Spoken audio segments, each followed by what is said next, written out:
Le 28 juillet 2016, Antonio et Dawn Armstrong partent se coucher. Mais ils n'imaginaient pas que d'ici quelques heures, la maison sera envahie de policiers. Ils vont être retrouvés, morts, abattus d'une balle dans la tête.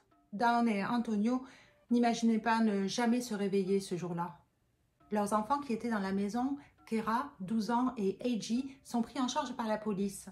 Mais quelques heures après, A.J. sera mis en état d'arrestation pour le meurtre au premier degré sur ses parents. A.J. n'a que 16 ans.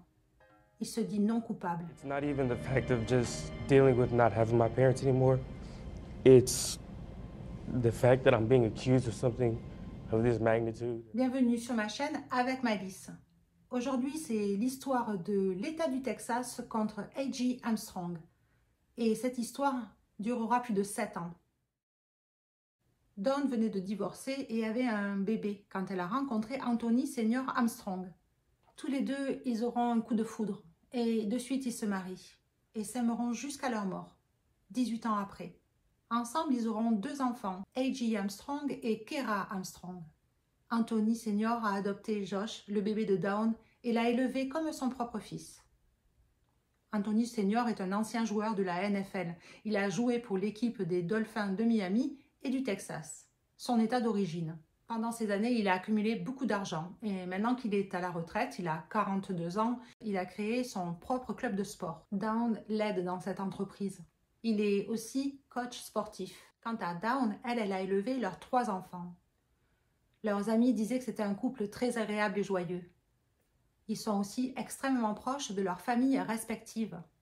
Anthony Senior, le week-end, est pasteur dans l'église où va sa mère. Dawn et Anthony sont très respectés dans leur communauté. En 2016, Josh a 18 ans et A.J. 16. Kera, elle, a 12 ans. Tous les 5 vivent sous le même toit dans une très belle résidence de la banlieue de Bel Air de Houston. Leur vie est très agréable, mais il y a un hic. A.J. fait sa crise d'adolescence et rien ne se passe bien à la maison. Pour ses 16 ans, il a reçu une belle Mustang neuve. Mais ses notes étant de plus en plus faibles, ses parents ont décidé de lui retirer. A.J. a besoin d'avoir de bonnes notes à l'école parce qu'il est inscrit dans une école de sport-études. Il fait aussi du football américain comme son père et il est très doué. Mais cette année, en 2016, ses notes ont dégringolé. Et Dawn a appris que son fils fumait du cannabis, mais surtout qu'il en revendait à l'école. À la fin de l'année scolaire, tout le monde apprend donc que A.J. n'a pas été pris à l'école de Lamar. Et c'est une très grande déception pour tout le monde. Les relations ne sont plus du tout agréables entre les parents, Dawn et Antonio, et leur fils A.J. Il écrira même un jour par texto à ses parents que les choses vont bientôt changer. Ce qui a été le cas pour Dawn et Antonio.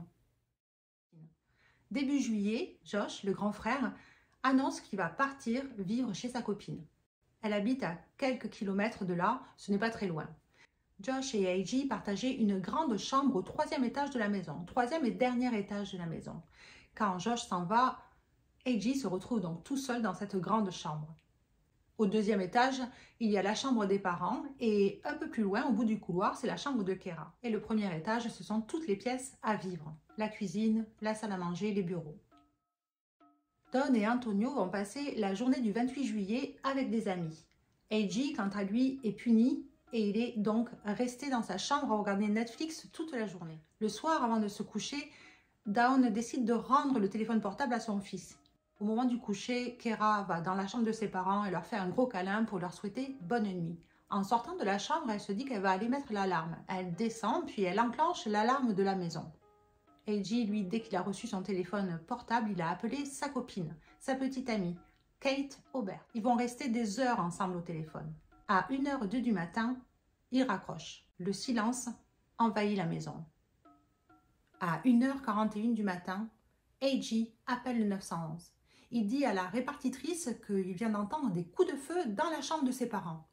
Il s'est levé de son lit et a descendu les escaliers. Quand là, il a vu que la porte de ses parents était entrebâillée et ses parents ne laissaient jamais la porte ouverte. Il a eu peur. Il est remonté dans sa chambre, s'est mis dans le placard et il l'a appelé. La répartitrice confirme avec lui l'adresse et lui demande combien ils sont dans la maison. Il dit qu'il y a aussi sa petite sœur et il a peur qu'elle se réveille et qu'elle trouve ses parents. Et surtout, il lui dit de parler doucement parce qu'il a un son strident dans les oreilles. La conversation avec le 911 est à peine audible. Et à un moment donné, il lâchera « Tout est de ma faute ». Elle lui demande s'il y a une arme dans la maison. Et il dira que oui, son père a une arme, mais il ne sait pas trop où elle est. Enfin si, oui, il s'en rappelle. Cette arme est dans la table de chevet de son père, dans sa chambre. Et il ajoute que lui, par contre, il ne l'a pas utilisée depuis l'âge de 8 ans. Elle lui demande alors s'il pense qu'il a besoin d'une assistance médicale. Et il répondra qu'il n'a aucune idée, il n'en sait rien. Quelques minutes après, il entend la police arriver. Il sortira du placard, essaiera de réveiller sa sœur, ce qui prendra quelques minutes, et descend au rez-de-chaussée. Là, il enlève l'alarme pour que la police puisse rentrer. Les policiers feront sortir les 2 enfants de suite. Mais là, ils se rendent compte qu'il y avait une alarme et qu'elle ne s'est jamais enclenchée. Ils rentrent dans la maison pour voir s'il n'y a pas encore le tueur.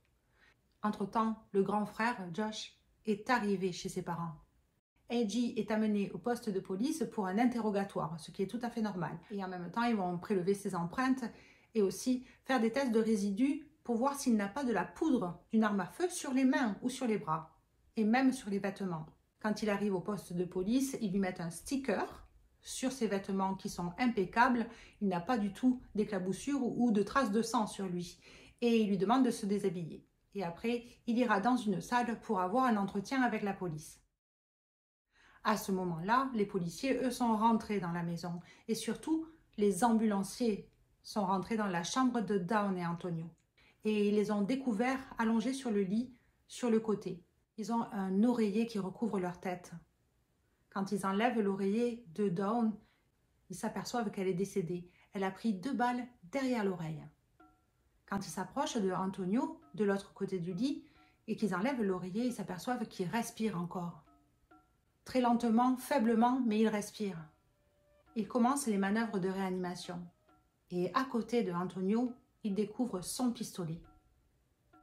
Antonio décédera quelques heures après à l'hôpital. Pendant ce temps, la police était au rez-de-chaussée, ils commencent l'enquête. Ils trouvent sur le comptoir de la cuisine un bloc-notes avec un message gravé dessus. Et il y a marqué dessus « Je vous regarde depuis longtemps, à vous de venir me chercher ». Ce message est plus un grébouillis qu'autre chose. Le bloc-notes et le stylo qui ont été utilisés venaient du tiroir juste en dessous. La police continue son inspection et se rend compte que dans la chambre de Dawn et Antonio, il y a un trou dans le plafond. Ce trou mène dans la chambre de A.J. Ils montent et ils s'aperçoivent que sous une chaussette, il y a l'entrée du trou. Il y a encore du plâtre autour. Ils demandent donc à A.J. pourquoi il y a un trou dans sa chambre. Un trou qui est sans doute fait par une arme à feu. A.J. raconte pour sa défense qu'il y a quelques semaines, il a pris le pistolet de son père et il était dans sa chambre avec un ami.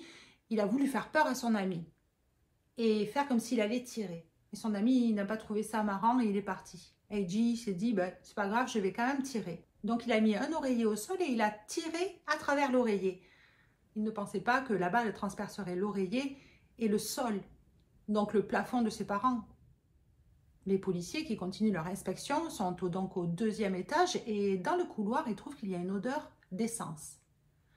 Ils cherchent et ils s'aperçoivent que le tapis qui est posé devant les escaliers, c'est-à-dire le seul endroit pour sortir du 2e étage, est imbibé d'essence et qu'il y a une marque de brûlure. A.J. expliquera que ce n'est pas lui, c'est Kera. Elle a allumé une allumette, ça a pris un petit peu feu sur le tapis. Mais là, les policiers lui disent qu'ils ont trouvé un bidon d'essence dans sa chambre, vide. Pour la police, tout ça est suspect. Ils le mettent en état d'arrestation et son avocat à A.J. est déjà là. C'est sa famille qui a pris un avocat pour lui. Après avoir discuté quelques minutes avec son avocat, il revient voir la police. Et il leur dit qu'en fait, quand il a entendu les coups de feu, il est descendu dans l'escalier en colimaçon. Il n'a pas allumé la lumière, mais il a quand même vu un homme sortir de la chambre de ses parents. Cet homme portait un masque de ski noir. I saw him running. C'est là qu'il a eu peur et qu'il s'est caché dans le placard et qu'il a appelé le 911. Il y avait un intrus dans la maison. Mais pour la police, ça ne change rien. L'alarme ne s'est jamais déclenchée et il n'y a aucune effraction dans cette maison. Il n'y a pas eu de vol non plus. Après avoir changé son témoignage, A.J. est amené dans une maison de correction pour adolescents, entre 12 et 17 ans. Lui, il n'a que 16 ans à ce moment-là. Il va y rester 18 mois. Son avocat arrivera à le faire sortir avec une caution de 200 000 $ que sa famille payera.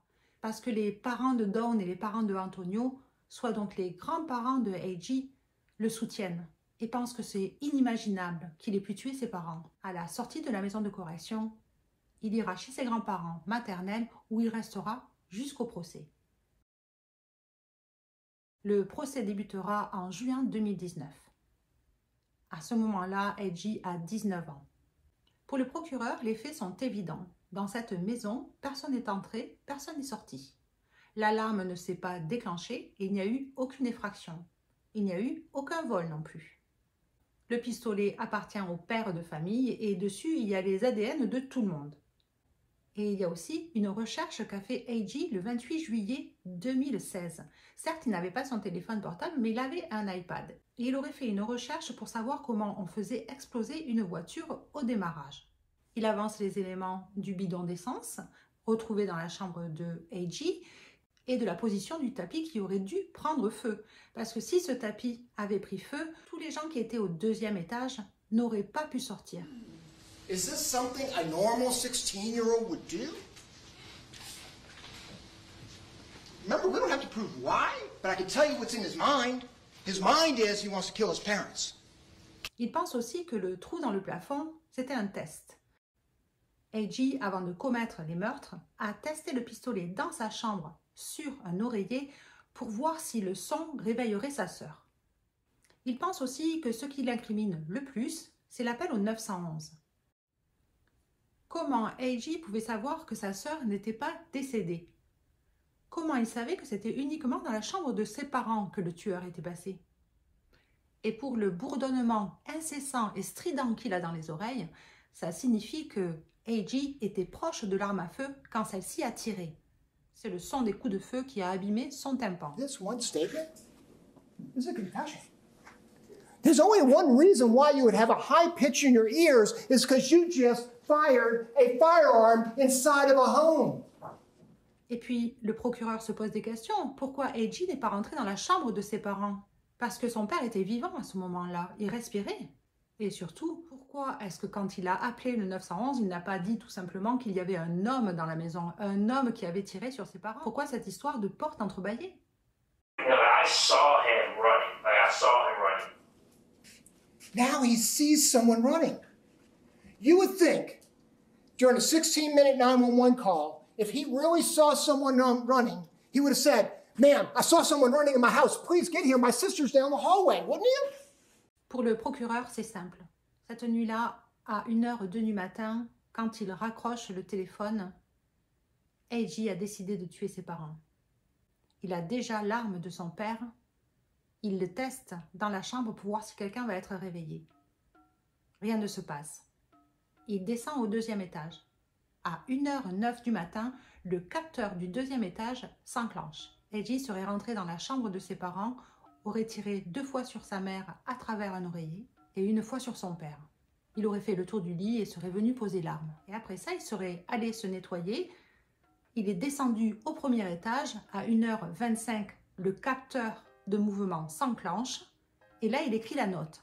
Il fait un peu le ménage et il appelle son frère à 1h40 du matin. Il appelle Josh et il lui dit que quelqu'un a tiré sur ses parents, qu'il y a un meurtrier dans la maison. Après cet appel, il se met dans le placard et appelle le 911. Il sait aussi grâce au téléphone que à partir de 1h08 du matin, le téléphone va se déplacer dans la maison. Et aussi, on sait qu'il a utilisé la lumière qu'il y a sur le téléphone. Quand vient le tour de Rick DeToto de prendre la parole, c'est l'avocat donc de A.J. No blood on his clothes, anywhere. No gunshot residue on his shirt, on his pants. No fingerprints. On anything. Il dit que ce n'est pas possible que A.J. ait tiré. Sur lui, il n'y a pas de résidus de poudre, ni sur ses mains, ses bras, ni sur ses vêtements. Il n'a pas une seule éclaboussure de sang. Nulle part. Les policiers ont cherché et aucun évier n'est mouillé. La machine à laver est vide et ils n'ont trouvé dans cette maison aucun vêtement sali par du sang. Donc, comment a fait A.J. pour tuer ses parents de 3 balles et ne pas être éclaboussé du tout? Et il soulève une nouvelle théorie que la police n'a pas jugé bon d'exploiter. C'est Maxime Adams. Cette femme était une amie du couple Armstrong. Un jour, elle a décidé d'enquêter sur son mari à elle, pensant qu'il avait des infidélités. Le détective en question aurait trouvé que son mari faisait partie d'un réseau de prostitution et que Antonio Senior aussi. Maxime Adams dira que son mari a reçu des menaces de mort. Et Nick DeToto rappellera que 15 jours après la mort de Antonio Senior, son bureau du club de gym a été vandalisé. Tout le monde est médusé, personne n'avait entendu parler de cette affaire. La police devrait chercher un autre individu.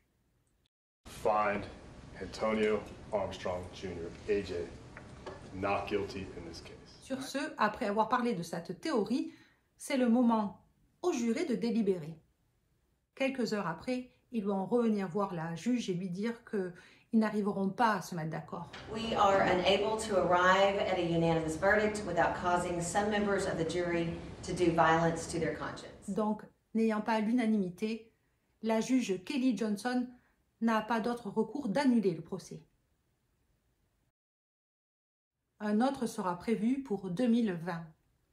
Mais le Covid passant par là, il va être repoussé jusqu'en octobre 2022. Entre-temps, A.J. s'est marié avec Kate Aubert, qui était sa petite amie de l'époque. Et quand le procès commence en 2022, A.J. a 22 ans et il vient juste d'être papa. Ce deuxième procès sera à peu près identique au premier, sauf que le procureur reparlera donc de l'affaire de Maxime Adams et tout ce qui avait été dit pendant le premier procès par l'avocat Nick DeToto n'a pu être prouvé. En fait, ce n'est qu'une simple théorie qui, maintenant qu'elle a été enquêtée, n'a mené à rien. C'était du vent, de la poudre aux yeux. Quand Rick DeToto prendra la parole à ce deuxième procès, il dira qu'il y a une piste que la police n'a pas suivie. Une piste très importante, c'est Joshua, le grand frère. Celui-ci, quelques mois après la mort de ses parents, a fait une crise psychotique. Plus exactement, il s'est rendu en psychiatrie. Parce qu'il commençait à faire des rêves où il se voyait en train de tuer ses parents. En fait, il commençait à dire à tout le monde qu'il était présent quand ses parents sont morts. Joshua Armstrong ne témoignera pas à la barre. Et Rick DeToto va pouvoir continuer à dire ce qu'il veut. C'est-à-dire que pour lui, Josh a tué ses parents tout simplement parce que ce n'était pas le fils de Antonio et qu'il était jaloux. Pour prouver ses dires, Nick DeToto va appeler la petite amie de Joshua à l'époque, Anna Paulin, celle avec qui il vivait. Et celle-ci dira qu'à 2 h du matin, quand Josh a reçu l'appel téléphonique de son frère, elle dormait. C'est lui qui l'a réveillée pour lui dire qu'il devait partir absolument chez ses parents. Quelqu'un venait de les abattre. Il a pris son pistolet et est parti en courant. Pour Nick DeToto, elle ne peut pas être un bon alibi pour Josh, parce qu'elle dormait en fait. Il a pu partir et revenir. Mais elle lui dira que non, c'est pas possible. Ils avaient un chien à ce moment-là, et ce chien, dès que quelqu'un s'approchait ou touchait à la porte d'entrée, il ne faisait qu'aboyer. Et ça l'aurait réveillé. Nick DeToto ne se démonte pas. Il appelle donc Kera Armstrong à la barre. Et celle-ci dira que Josh était bizarre, qu'il avait un comportement étrange. Nick DeToto dit aussi que si Josh est venu, c'est que l'alarme, elle ne marchait pas. Et pour prouver ses dires, il fait venir un expert des alarmes qui va dire que oui, il y a une possibilité que l'alarme soit défectueuse et que quelqu'un soit rentré et sorti sans que la société en soit avisée. Après cela, le jury part et délibère. Mais 2 jours après, ils reviennent voir la juge Kelly Johnson pour lui dire qu'ils n'arrivent pas à se mettre d'accord. At this time, on the court's own motion, I am declaring a mistrial in this case. Le 3e procès commence mi-juillet 2023, cet été. Et là, il va y avoir une surprise. Le procureur a trouvé des éclaboussures de sang sur le t-shirt de A.J. En fait, sous le sticker. Le sticker qu'avait mis la police pour ne pas se confondre les vêtements. Les 2 éclaboussures ont l'ADN de Antonio. Et pour le procureur, quand A.J. est venu et a fait le tour du lit pour mettre l'arme près du corps de son père, c'est là qu'il aurait pris des postillons de sang microscopiques sur le t-shirt. Pour Rick Detoto, c'est aberrant. En 7 ans, ils n'ont jamais trouvé une éclaboussure de sang. Et là, ils en trouvent 2, 7 ans après. Alors que ce t-shirt a été sorti 2 fois de son carton de pièces à conviction pendant les procès pour les montrer aux jurés. Ce t-shirt, en plus, avait été manipulé sans gants. Le procureur aussi fera venir à la barre le psychiatre de Josh. Et celui-ci sera très clair. Josh n'est pas schizophrène. Josh a fait un PTSD, c'est-à-dire un syndrome de stress post-traumatique après la mort de ses parents. Avant la mort de ses parents, il n'y avait aucun signe de psychose chez Josh. Il n'arrive pas à se remettre de la mort violente et terrible de ses parents, ce qui lui a provoqué une dépression avec des idées suicidaires et des cauchemars, comme tout syndrome de stress post-traumatique. Anna Paulin reviendra à la barre et elle témoignera pour Josh. Elle dira que, après la mort de ses parents, il était extrêmement triste et il avait du mal à s'en remettre. Il ne dormait plus la nuit et au bout de 6 mois, il a commencé à avoir des hallucinations. C'est lui-même qui a demandé à voir un psychiatre. Le jury part délibérer et 10 heures après, ils reviennent avec un verdict. Anthony Junior Armstrong, dit A.J. Armstrong, sera déclaré coupable du meurtre de ses parents. Il prendra une peine de prison à vie, soit 40 ans au Texas. Les peines ne sont pas cumulées et si tout se passe bien, il sortira à moitié peine, soit à 43 ans. A.J. Armstrong n'aura pas de réaction sur le coup, sans doute parce qu'il est sonné. Dans la salle, toute sa famille se mettra à pleurer et on entendra même sa femme crier. To have this result after 7 years is a tough pill to swallow, but we will not ever stop fighting for AJ. I've said this many times. We'll be here always for him, and his family is as strong as they could be, and they will not stop fighting for AJ. They will continue through an appeal and whatever comes out. L'avocat portera plainte contre la ville de Houston et la police de Houston pour falsification de preuves et manquement à la gestion des preuves. Les jurés qui ont été interviewés après la délibération diront que ce n'est pas du tout à cause du sang qu'ils ont mis coupable A.J. Le fait qu'ils étaient que 2 dans la maison, qu'il ait pris l'arme de son père, qu'il ait menti, qu'il ait fait des recherches sur son iPad pour savoir comment faire exploser une voiture, l'histoire d'avoir mis le feu aussi. Pour eux, ce sont tous ces éléments qui ont contribué au verdict. Et vous, que pensez-vous? Pensez-vous que A.J. Armstrong est coupable du meurtre de ses parents?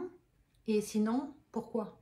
Moi, je pense qu'il a tué ses parents, qu'il était frustré et qu'il s'est dit qu'il n'y avait que ça à faire. Je pense qu'il a regretté après, mais je crois qu'il a surtout eu beaucoup de chance. Alors surtout, n'oubliez pas de liker, de vous abonner et de partager beaucoup d'amour dans la journée. When you're listening to the evidence, when y'all are back in that jury room debating and deliberating, I need y'all to say, what would Don say? Because this defendant has the ability to fool everybody, but he couldn't fool Mama. And Mother knows.